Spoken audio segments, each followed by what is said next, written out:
आप सभी को नमस्कार। पितृपक्ष चल रहा है और कल है सर्वपितृ अमावस्या। ये जो दिन होता है ये खासकर सभी पितरों के लिए होता है और ये बहुत ज़्यादा पावरफुल भी होता है। तो पूरी तरीके से पितृदोष का निवारण करके कैसे पितरों की आशीर्वाद ले सकते हैं इसके बारे में चलिए आज हम डिस्कस करते हैं। इसके साथ ही आगे मैं आपको कुछ एक अमेजिंग सी बात नवरात्रि के बारे में भी बताने वाला हूँ। तो ये जो पितृपक्ष होता है ये खासकर सिर्फ और सिर्फ पितरों को याद करने के लिए होता है और उसके साथ में हमारे ब्लड में मौजूद हमारा डीएनए स्ट्रॉन्ग करने के लिए भी होता है, जिससे कि हम बहुत ज़्यादा स्किल ओरिएंटेड हो जाते हैं, स्किलफुल हो जाते हैं। तो इसको कैसे करते हैं या क्या किया जाता है? एक तर्पण की विधि मैं आज आप सभी को बताता हूँ और साथ में ये भी बताता हूँ कि वास्तुशास्त्र में आपको ये कहाँ परफॉर्म करनी है। तर्पण की विधि क्या है? आपको एक जगह पे बैठना है, अपने साथ में 4 सामग्रियाँ लेनी है। ये कौन सी है?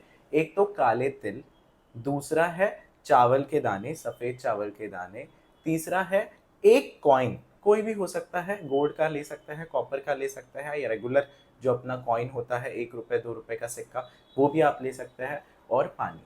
आपको एक छोटा-सा कंटेनर लेना है, अपने हाथ को आगे करना है, इसमें चावल के दाने डालने हैं और काले तिल डालने हैं और साथ में एक और सामग्री जो होती है वो होती है दर्भ की घास। ये दर्भ की जो घास होती है ये लंबी-लंबी आती है जिससे कि मैट्स बनती हैं। अगर ये अवेलेबल है तो आप ये भी साथ में ले सकते हो। अपने हाथ में चावल, काले तिल, दर्भ की घास आपको लेनी है और वो जो सिक्का है वो लेना है। और फिर उसके बाद में आपको ऊपर से थोड़ा-सा पानी छिड़कना है और इसमें आपको ये आप कोई भी कर सकते हैं और आपको क्या बोलना है, आपको पहली बारी बोलना है कि ये जो सामग्री मैंने हाथ में ली है, ये भोग मैं चढ़ा रहा हूँ पितरों के नाम, मेरे माता के साइड के पितरों के नाम। आपको ये 2 बारी करना है। पहले आपको माता के पितरों के साइड से उनको याद करना है। 6 पीढ़ियों को मैं ये समर्पित कर रहा हूँ ऐसे याद करके और एक्चुअली उसे फ़ील करिए। जब आप ये बोल भी रहे हैं, आपको इंटरनली उसको फ़ील करना है ताकि आपका डीएनए स्ट्रॉन्ग हो, ताकि आपको पितरों के अच्छे आशीर्वाद मिले और आपके काम बने। इस चीज़ के लिए हमें ये खासकर करना है। तो ऐसा करना है और उसके बाद में आपको उसको अर्पण करना है और ऊपर से अपने हाथ के ऊपर पानी डाल करके उसे साफ करना है। सेम चीज़ अब आपको जैसे आपने माता की साइड से किया, अब आपको ये पिता के साइड से भी करना है। जब आप ये दोनों विधि करते हैं तो इसे बोलते हैं तर्पण का विधि। ये जो तर्पण विधि होता है ये खासकर पितरों की बहुत ज़्यादा आशीर्वादों प्राप्त करने के लिए होता है। वास्तुशास्त्र के हिसाब से साउथ वेस्ट डायरेक्शन जो है, हम इसे खासकर मानते हैं ये पितरों की डायरेक्शन होती है।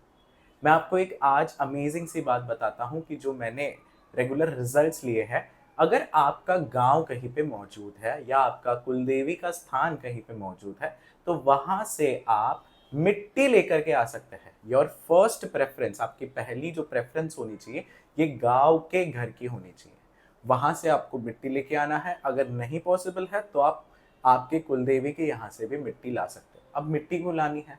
मिट्टी जो है ये पृथ्वी तत्व का भी प्रतीक है और उसी मिट्टी के ऊपर से हमारे पूर्वज कभी ना कभी गए होते हैं। तो उनकी जो साधना है, उनकी जो आशीर्वाद है उस मिट्टी में मौजूद होते हैं, उनके ऑरा के गुण मिट्टी में मौजूद होते हैं। ये हमारे लिए बहुत ही ज़्यादा इम्पोर्टेंट है। जब हम ये मिट्टी ले लेते हैं तो इस मिट्टी को आपको साउथ वेस्टर्न साइड पे अपने घर पे रखना है, खासकर पितरों के आशीर्वाद के लिए। ये हम जनरली कब करते हैं? ये हम करते हैं जनरली वास्तु के हिसाब से घर की बैलेंसिंग करने के साथ-साथ या घर की बैलेंसिंग करने के बाद। क्यों? इससे ताकि जो भी पहले नेगेटिव एलिमेंट घर में था, ये रिज़ॉल्व हो गया और उसके बाद में फ्री फ्लो में हमें पितरों के आशीर्वाद मिले। अब इससे होता क्या-क्या है या कौन-सी समस्याएँ हल हो सकती है? एक है, अगर आपका वंश आगे नहीं बढ़ रहा, मतलब बच्चे नहीं हो रहे, तो बच्चे नहीं हो रहे तब भी पितृदोष होता है। दूसरा मतलब शादी ही नहीं हो रही। जब शादी नहीं हो रही होती है ना, तब भी जनरली मैंने देखा है पितृदोष होता है, साउथ वेस्ट में गड़बड़ होती है और अगर साउथ वेस्ट की गड़बड़ ठीक करके मिट्टी रखवा दिया जाए तो अच्छे रिश्ते भी आते हैं। इसके बाद में अगर आपके फैमिली डिस्प्यूट्स हैं, आपके पुराने family disputes, law and order related disputes या कहीं पे तो प्रॉपर्टी संबंधित बहुत ज़्यादा गहरे डिस्प्यूट्स भी इसी के कारण होते हैं, या कभी कभी एक ग्रोथ नहीं हो पाती। आपको पता है जब अपना बेस मजबूत होता है ना, और आगे मैं अभी नवरात्रि के केस में भी ये बात करने वाला हूं आपसे, जब हमारा बेस मजबूत होता है तभी हम कोई नई चीज को कर पाते हैं, या नई चीज को हम आह्वान करते हैं हमारी तरफ आए और हमें समृद्ध बनाए। ये तभी हो पाता है। तो इसीलिए देखिए कितनी इंटरेस्टिंग सी बात है कि नवरात्रि और शक्ति जो स्वरूप होता है वो जनरली तुरंत आता है सर्वपितृ अमावस्या के दूसरे दिन।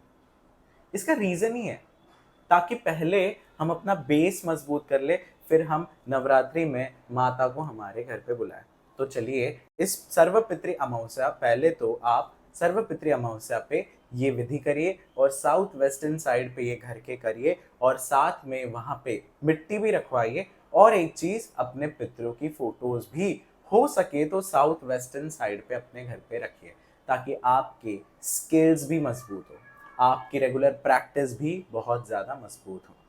और इसके बाद में मैं जो आपसे बात करने वाला हूँ, अगले 9 दिन नवरात्रि के नव दुर्गा की स्टोरीज, और नव दुर्गा कैसे हम हमारे लाइफ में उनसे मिली शक्तियाँ यूज़ कर सकते हैं, इसके बारे में। तो हम क्या बात करने वाले हैं एग्जैक्टली, इसका मैं आपको छोटा सा जिस्ट देता हूँ। नव दुर्गा जो होते हैं, नव शक्ति का स्वरूप होते हैं, और ये जो 9 शक्तियां हैं इसमें 7 चक्र भी मौजूद है, और 3 अलग कुछ ऐसी गुण शक्तियां मौजूद हैं जिनसे भी बहुत ज़्यादा अमेजिंग रिजल्ट्स हमारे लाइफ में आती है। पूरी की पूरी जो ये वीडियोस होने वाले हैं ये साधना से संबंधित है, आपकी मेडिटेशन से संबंधित है, और साथ में ही वास्तु के छोटे छोटे उपायों से भी संबंधित है। और साधना का मतलब क्या है? साधना का मतलब कुछ ऐसा नहीं कि मैं आपको बहुत देर तक कहीं पे बैठ करके पूजा करने को बोलने वाला हूँ। बस आपको वीडियो देखना है और उसे अनुभव करना है, क्योंकि पूरा का पूरा हमारा जो बेस है वो है भाव वास्तु से संबंधित। भाव जो होता है वो इमोशन होता है, और इमोशन जो होता है वो अनुभव से आता है। इसीलिए देखिए अनुभव में भी भाव छुपा हुआ है। कितनी इंटरेस्टिंग बात है ना। तो नव दुर्गा के बारे में क्या बात करने वाले हैं? शैलपुत्री मूलाधार का स्वरूप है, ब्रह्मचारिणी एनर्जी का स्वरूप है। फिर इसके बाद में नव दुर्गा के अलग अलग रूपों के साथ में अलग अलग चक्रों के संबंध, और कैसे उन चक्रों को भी एक्टिवेट करें, अपनी एनर्जी को भी बढ़ाए, इन सभी चीज़ों के बारे में हम डिटेल में बात करने वाले हैं। तो चलिए जल्दी से जुड़ते हैं, और साथ में आज आप पितरों की ब्लेसिंग्स भी लीजिए और अपने जीवन में खुशहाली पाइए। धन्यवाद।